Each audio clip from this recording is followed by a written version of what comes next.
Innal hamdalillah nahmaduhu wa nasta'inuhu wa nastaghfiruh wa na'udzu billahi min syururi anfusina wa min sayyiati a'malina. May yahdihillahu fala mudhillalah wa may yudlil fala hadiyalah. Asyhadu an la ilaha illallah wahdahu la syarikalah wa asyhadu anna Muhammadan abduhu wa rasuluh. Wassalatu wassalamu ala Rasulillah wa ala alihi wa ashabihi wa man tabi'ahum bi ihsanin ila yaumiddin. Ya ayyuhalladzina amanu taqullaha haqqa tuqatih wa la tamutunna illa wa antum muslimun. I'lamu rahimakumullah fa inna khairal hadithi kitabullah wa khairal hadi hadi Muhammad sallallahu alaihi wasallam wa syarrul umuri muhdatsatuha wa kullu muhdatsatin bid'ah wa kullu bid'atin dhalalah wa kullu dhalalatin finnar. Wa qad qala Allah Ta'ala inna min asrati sa'ah raf'al ilmi wa intisyarul jahli. Wa qala Nabi sallallahu alaihi wasallam innallaha la yaqbidul ilma intiza'an yantazi'uhu minal 'abd walakin yaqbidul ilma biqabdil ulama hatta lam yamku 'aliman itakhadan nasu ru'asan juhala fasu'ilu fa'abtu bi ghairi ilmin fadallu wa adallu. Sidang Jumat yang dirahmati Allah Subhanahu wa taala, Rasulullah sallallahu alaihi wasallam menjelaskan di dalam hadis yang sangat agung, menjelaskan tentang kedudukan ilmu dan bahaya kejahilan, bahaya kebodohan. Rasulullah SAW menjelaskan dalam sebuah hadis, inna min asrati sa'ah, sesungguhnya di antara ciri hari kiamat, an yurfa'al ilm wa yudharul jahl, sesungguhnya di antara ciri hari kiamat diangkatnya ilmu dan tersebarnya kejahilan. Di dalam riwayat yang lain, itu hadis Abdullah bin Amr bin As, Rasulullah sallallahu alaihi wasallam bersabda, sesungguhnya Allah tidak mengangkat ilmu dari seseorang hamba seperti yang alim menjadi jahil, tetapi diangkatnya ilmu dengan diangkatnya para ulama, dengan matinya para ulama, dengan wafatnya para ulama. Maka tatkala wafatnya para ulama, perginya para ulama, maka tersisalah di antara kita orang-orang yang jahil. Maka dia ditanya, maka dia memberikan jawaban, memberikan fatwa dengan tanpa ilmu, maka dia sesat dan menyesatkan. Sidang Jumat yang dirahmati Allah Subhanahu wa taala, hadis ini menyebutkan dua sisi yang sangat agung yang wajib diperhatikan oleh kaum muslimin. Sisi yang pertama menjelaskan fadlul ilmi wal alim wal ulama, kedudukan ilmu dan kedudukan orang-orang yang berilmu. Orang akan berada dalam kebenaran, berada dalam petunjuk sejauh pemahaman orang kepada agama yang mulia ini. Maka dengan itu Allah Subhanahu wa taala menjelaskan di dalam ayat Al-Qur'an, innama yakhsyallaha min ibadihil ulama. Hanyalah orang-orang yang takut kepada Allah, yang melaksanakan perintah-perintah Allah, menjauhi larangan-larangan Allah, al-ulama. Itu orang yang alim, yang tahu kepada perintah Allah, yang tahu kepada larangan Allah. Rasulullah sallallahu alaihi wasallam menjelaskan di dalam hadis, Man yuridillahu bihi khairan yufaqihu fid din. Barang siapa yang Allah berkehendak orang itu berada dalam petunjuk, berada dalam kebaikan, maka Allah menjadikan orang itu faqih. Sidang Jumat yang dirahmati Allah Ta'ala, petunjuk yang kita akan dapatkan dari Allah, petunjuk yang kita akan dapatkan, hidayah yang kita akan dapatkan sejauh pemahaman kita kepada agama ini, sejauh pemahaman kita kepada perintah-perintah Allah, sejauh pemahaman kita kepada larangan-larangan Allah Ta'ala.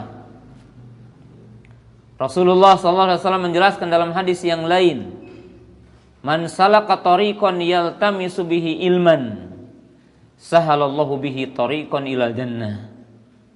Nabi SAW menjelaskan, barang siapa yang berjalan mencari ilmu, maka Allah akan memudahkan baginya jalan ke surga.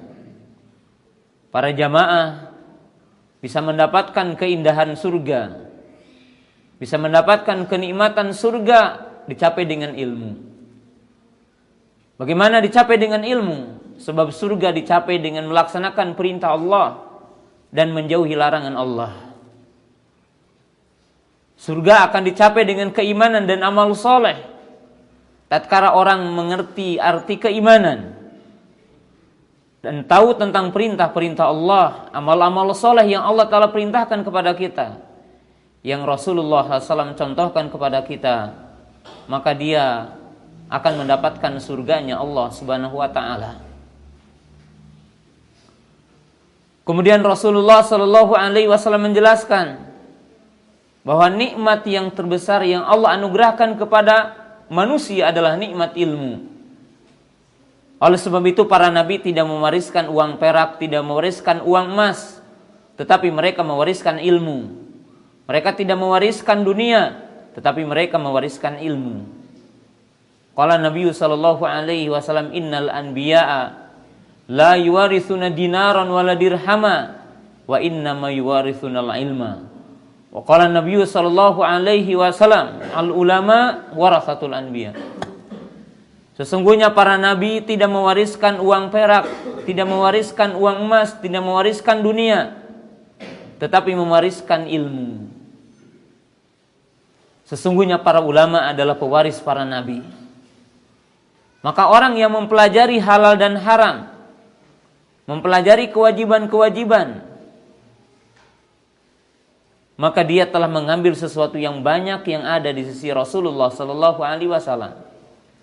Dan dia telah mewarisi sesuatu yang mulia dari sisi Rasulullah sallallahu alaihi wasallam. Rasulullah SAW menjelaskan tentang orang yang berilmu, keutamaannya. Qala Nabi sallallahu alaihi wasallam, innallaha wa malaikatahu wa ahlus samai wa ahlul ard hatta an-namlata fi hujriha wal hut la yusalluna ala muallimin nasi al khaira. Rasulullah SAW menjelaskan, sesungguhnya Allah dan para malaikat, penduduk langit, penduduk bumi, sehingga semut-semut yang ada di sarangnya dan ikan-ikan yang ada di lautan, maka mereka akan mengucapkan sholawat, mendoakan, memintakan pengampunan bagi setiap orang yang mengajarkan ilmu, mengajarkan halal dan haram, memperkenalkan kebaikan, memperkenalkan hukum Allah kepada manusia. Mereka akan mendapatkan doa dari para malaikat. Dan di antara keutamaan ilmu dan bagian dari ulama, Rasulullah SAW menjelaskan, innal malaikata la tabau ajnihataha li talabul ilmi ridon bima yaf'al. Sesungguhnya para malaikat akan mengempaskan sayap-sayapnya, ngapakeun jangjangna, kepada setiap majelis taklim, turun dari langit ke bumi, menghadiri majelis-majelis taklim, karena mereka ridho terhadap para penuntut ilmu. Seraya mereka mengatakan, Allahumarhamhum, Allahumagfirlahum. Ya Allah, rahmati para thalabul ilmi. Ya Allah, ampunilah dosa-dosa mereka. Maka ini adalah keutamaan ilmu, keagungan ilmu, yang merupakan bagian istinbat dari hadis yang tadi. Barakallahu li wa lakum.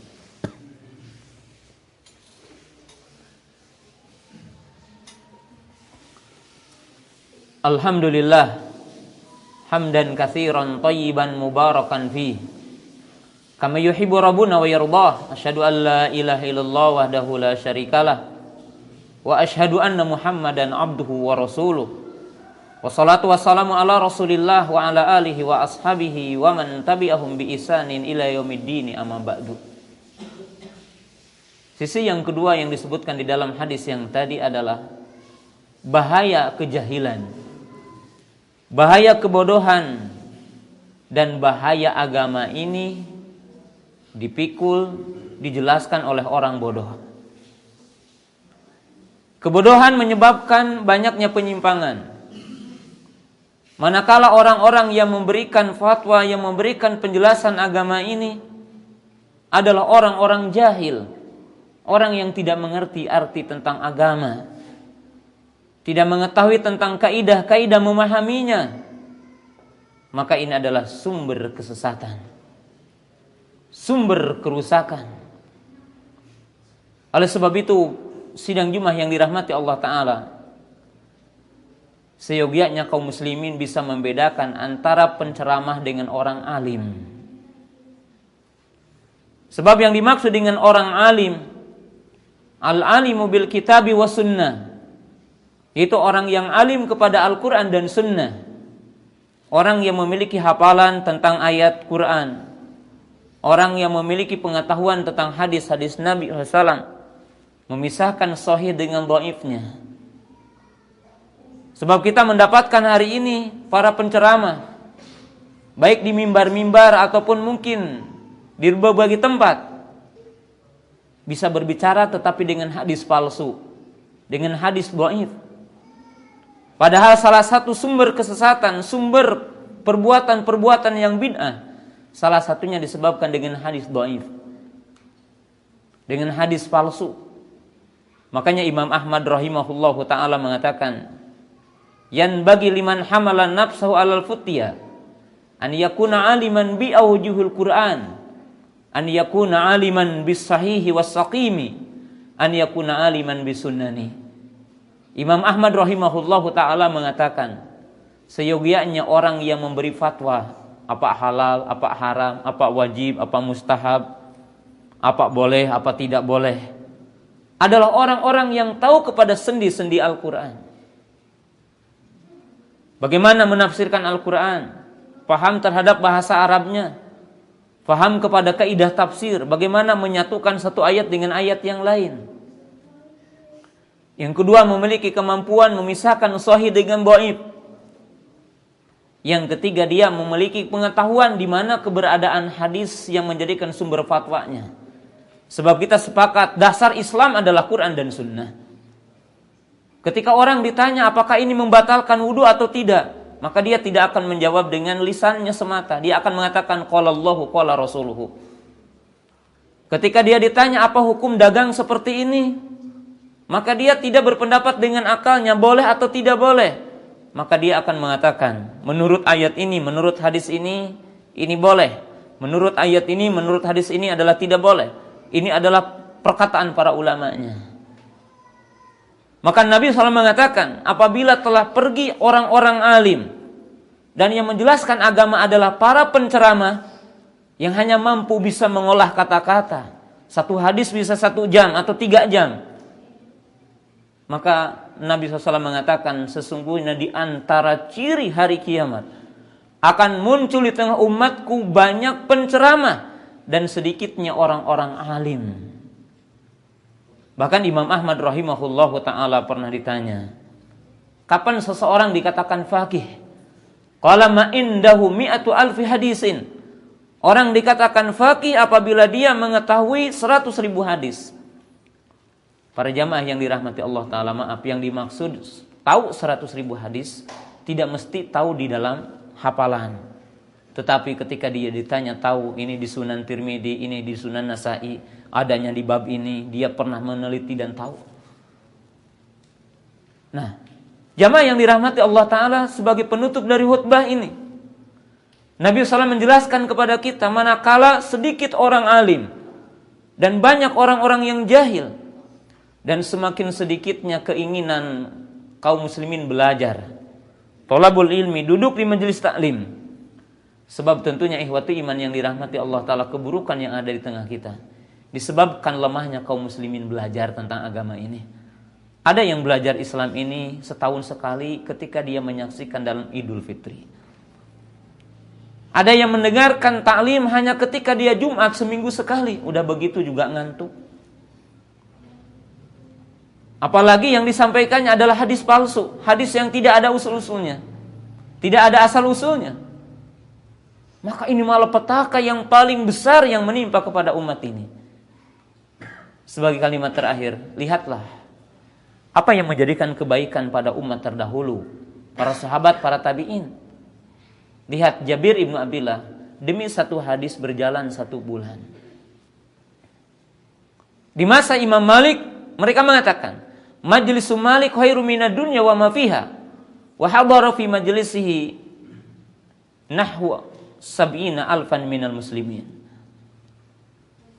Kaum muslimin di masa Imam Malik yang menjelaskan salah satunya adalah kitab Al-Muwatta, mereka mengatakan majelis Malik lebih baik ketimbang dunia dan seisinya. Tapi lihat hari ini, majelis apa yang diserbu oleh kaum muslimin adalah majelis yang berkaitan bukan agama. Dan telah hadir pada majelis Imam Malik 70.000 kaum muslimin pada masa itu.